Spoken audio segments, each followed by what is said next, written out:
अगर प्रॉपर्टी पर कब्जा हो जाए तो क्या करना चाहिए। इस वीडियो में हम बात करेंगे कि अगर आपकी प्रॉपर्टी पर कब्जा हो जाए तो कैसे छुड़वाना चाहिए और कैसी जगह पर इन्वेस्ट करना चाहिए कि कब्जा का डर ही ना हो। तो प्राइवेट सोसाइटीज़ जो कि गवर्नमेंट से मंजूर शुदा होती हैं वहाँ पर आराम से इन्वेस्ट कर सकते हैं। ये सोसाइटीज़ हर शहर में पाई जाती है, जैसे कराची के अंदर सादी टाउन हो गया, इस्लामाबाद में टॉप सिटी वन हो गया, बाकी जगह भी आप अपने शहर में आराम से मालूम कर सकते हैं ब्रोकर्स के पास जाके कि सोसाइटी कौन सी वहाँ पे एग्जिस्ट करती है और आपको कहाँ पे इन्वेस्ट करना चाहिए। अब ये देख लेते हैं कि प्लॉट पर कब्जा हो गया तो पहले क्या करना चाहिए। तो सबसे पहले तो ये जान लें कि कब्जे के लिए डबल फाइल होना ज़रूरी है, क्योंकि दूसरा बंदा आपके प्लॉट के ऊपर या आपकी जगह के ऊपर कभी भी कब्जा कर ही नहीं सकता अनलेस कि उसके पास पक्की फाइलें मौजूद हों। अगर उसके पास फाइलें मौजूद हैं तभी वो आपके प्लॉट के ऊपर कब्जा कर सकेगा, वरना तो उसको आराम से खाली करवाना कोई मुश्किल नहीं है। आपने पुलिस को बुलाना है और वो खाली हो जाएगी जगह, क्योंकि उसके पास कुछ सबूत नहीं है ना वहाँ बैठने का। ठीक है, अब लेट्स से कि वो डबल फाइल वाली जगह है। यहाँ पे बहुत सोसाइटीज़ ऐसी हैं जहाँ पे डबल फाइलिंग थी पहले। अब ये कि गवर्नमेंट के इंटरफेरेंस के बाद से ये सारी चीज़ें जो है ख़त्म होती जा रही हैं। तो लेट्स से कि अगर आपने किसी जगह पे इन्वेस्ट किया तो वहाँ पे डबल फाइलिंग है, हम लोग ये सपोज कर लेते हैं कि वहाँ पे है और आप फंस चुके हैं। तो सबसे पहले तो ये होगा कि आपकी जो डबल फाइल है वो सोसाइटी ने ही इशू की होगी, तो वो सोसाइटी ने आपको भी इशू की होगी और उस बंदे को भी इशू की होगी। तो सबसे पहले तो आप सोसाइटी ऑफिस जाएं और वहाँ जाके मालूम करें कि क्या इशू है, तो वो आपको बता देगी, क्योंकि सोसाइटी ऑफिस वाले जो हैं वो सपोर्टिव होते हैं ऐसी चीज़ों के अंदर। तो वो मतलब यानी कि सॉर्ट आउट कर सकते हैं कोई ना कोई सोल्यूशन, आप उस पर पहुँच सकते हैं सोल्यूशन के ऊपर आराम से। अच्छा, लेट्स से कि डबल फाइलिंग जो है वो है या फिर और सोसाइटी आपकी मदद नहीं कर रही, तो अब क्या करना चाहिए। तो अब यह कि आपके पास सेकंड ऑप्शन ये होता है कि आप जाएंगे पुलिस के पास। अच्छा, इन मोस्ट केसेस पुलिस आपकी मदद नहीं करेगी, क्योंकि पुलिस कहेगी कि ये आपका अपना मसला है, या फिर आप सोसाइटी ऑफिस जाके मालूम करें। अनलेस कि आपके पास कोई सोर्स हो तो पुलिस वाले फिर आपकी मदद करने को तैयार होते हैं, या फिर आप उनकी जेब गर्म करते हैं तब भी पुलिस वाले आपकी मदद करने को तैयार होते हैं। तो ये दो सूरतें हैं जिसमें आप मतलब कर सकते हैं। आपने जैसे 5,000 या 10,000 रुपये दे दिए तो वो मोबाइल बेच के खाली करवा सकते हैं, अनलेस कि दूसरे बंदे के पास सबूत हो के वो जगह उसकी है। अच्छा, अब हम लोग ये कर सकते हैं। इसके अलावा एक क्यों आपके पास होता है कि आप SPCA से रुजू कर सकते हैं या रजिस्ट्रार के ऑफिस जा सकते हैं, वहाँ पर जाके कंप्लेन कर सकते हैं इस चीज़ की कि और आप कंप्लेन करेंगे अपने प्लॉट के बारे में, नहीं अपनी सोसाइटी के ऑफिस के बारे में, कि ये सोसाइटी जो है ये 2 नंबरी काम कर रही है, 2 नंबर फाइल बेच रही है। तो रजिस्ट्रार वाले जो हैं वो सोसाइटी को वो रेड टेप पे ले आते हैं, यानी कि सोसाइटी के अंदर फाइलें बिकना बंद हो जाएगी, वो होल्ड डाल देगी उसको, क्योंकि सोसाइटी इलीगल है, गलत काम कर रही है। तो रजिस्ट्रार वाले जो हैं वो कोई भी रजिस्ट्री उसकी अप्रूव नहीं करेंगे जब तक कि वो केस सॉल्व नहीं हो जाता।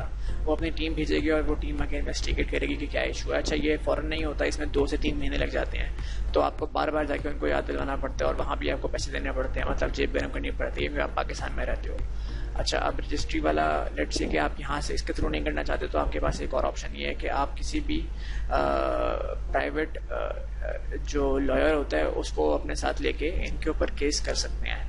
आप सोसाइटी के ऊपर भी केस कर सकते हैं और आप जिस कब्जा पार्टी है उसके ऊपर भी केस कर सकते हैं। ज़्यादा बेहतर ये कि आप पहले कब्जा पार्टी के ऊपर केस करें। तो कब्जा पार्टी जो है अगर लेट्स से कि उसके पास सबूत नहीं है तो वो केस होते ही आपके प्लॉट जो है वो खाली कर देगी। केस के अंदर ये कि आपको 25,000 रुपये से लेके 50,000 रुपये तक केस की जो होती है पर्चा दायर करने की जो फीस होती है वो होती है, यानी कि केस आपके नाम पे दायर हो जाएगा। अब जब भी आपको वहाँ पे जाना पड़ेगा तो आपको किसी लॉयर के थ्रू अपने मतलब यानी कि अपने आप को वहाँ पर रिप्रेजेंट करना पड़ेगा।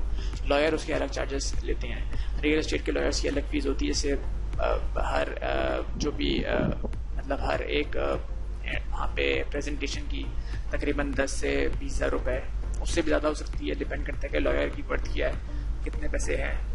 अगर ये सारी चीज़ें जो हैं मतलब ये जाती है बात लाखों में चली जाती है बात जब ये अगर केस फंस जाए तो। मगर हम लोग ये सपोज कर रहे हैं कि डबल फाइलिंग नहीं हुई भी और उस बंदे ने गलत कब्जा किया हुआ है, तो फिर ये आपकी 5 से 6 पेशियों के अंदर ही आपकी जो चीज़ है वो पूरी हो जाती है। और 5 से 6 पेशियों का मतलब है कि 6 महीने से 8 महीने के अंदर आपका प्लॉट का कब्जा छूट सकता है। अच्छा, बहुत सी जगह केसेस में ऐसा होता है कि जो कब्जा पार्टी है वो पहले ही हार मान लेती है, क्योंकि जैसे आप केस करते हो तो जो कब्जा पार्टी है उसके ऊपर केस हो जाता है एंड जो जगह है वो सील हो जाती है, मतलब ना तो वहाँ पे वो रह सकता है ना आप रह सकते हो।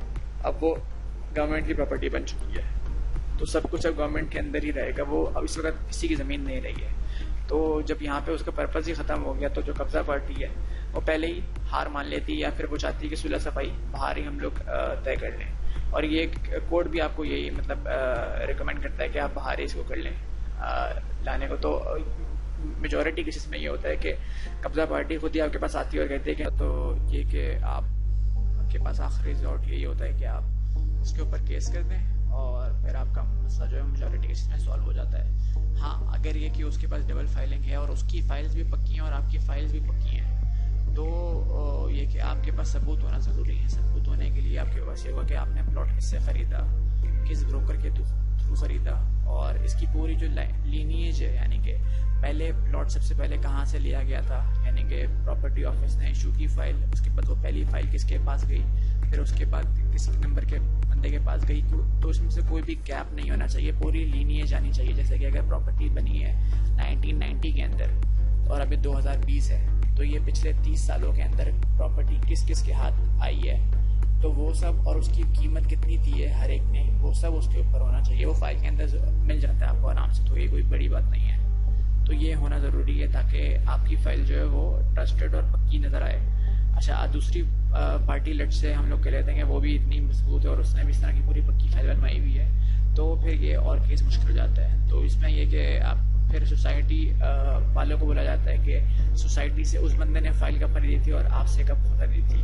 सोसाइटी के बहुत से ऐसे लोग होते हैं, जैसे आपने अगर किसी सोसाइटी के बंदे के थ्रू, जो यानी कि अपना सोसाइटी का मेंबर या एग्जीक्यूटिव होता है जिसके थ्रू आपने बाई की है, तो वो गवाही देता है कि भाई मैंने इसको बेची। तो लेट से कि उसने अगर आपके हक में गवाही दी तो वो फिर आपके पास आ जाती है। अगर उसके हक में गवाही दी होती है तो फिर वो केस और फंस जाता है, क्योंकि आप लेकर आए हो और अभी उसका मसला समझ नहीं आ रहा है। तो फिर इसमें भी हो सकता है कि आप आउट ऑफ कोर्ट सेटलमेंट कर लेते हो। अभी यानी कि एक सोसाइटी यहाँ पे मुसलमान पंजाब जो है, उसमें ये उन्होंने किया था कि बहुत सी फाइलों के ऊपर डबल का इशू आ रहा था, तो उन लोगों ने ये दोनों पार्टीज़ को बुला के वो प्लॉट वापस उनसे ख़रीद लिया था और उसकी जितनी भी मालियत थी वो उन दोनों पार्टीज़ को आधी आधी दे दी थी। क्योंकि ज़्यादा बेहतर ये है कि आप उनको पैसे दे दो, इससे कि वो सोसाइटी में वो प्लॉट स्ट्रकी रहे और सोसाइटी की जो साख्त है वो ख़राब होती रहे। तो ये दो चीज़ें तो आपको देखनी पड़ती हैं जब आप की प्रॉपर्टी पे कोई कब्जा हो जाता है, तो ये सारी चीज़ें जो है आपको करनी पड़ती हैं। और इसके लिए ज़रूरी है कि आपके पास पूरा पेपर कंप्लीट हो पीछे। तो जब भी आप किसी से प्लॉट लें तो ये सारी जांच पड़ताल करना बहुत ज़रूरी है। शुक्रिया।